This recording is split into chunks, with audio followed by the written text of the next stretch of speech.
Kai mokiausi tapybos, kraplako dažų tubelės būdavo beveik nepaliestas. Dėstytojai net draudė naudoti peizažuose ar pastatymuose šitą dažą, nes jis labai aktyvus ir naikinantis kitas spalvas.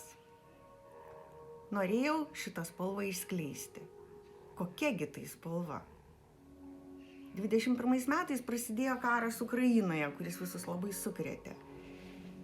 Ir tai tarsi tokia proga atskleisti, panaudoti tikslingai šitą dažą atsirado. Turėjau tinkamo formato drobę ir daug iš senų laikų likusių kraplako dažų. Galvojau tepti dažų sluoksnius kas savaitę, kol vyksta karas. Tikrai negalvojau, kad jis taip ilgai tęsis. Po 5 dažų sluoksnio sustojau.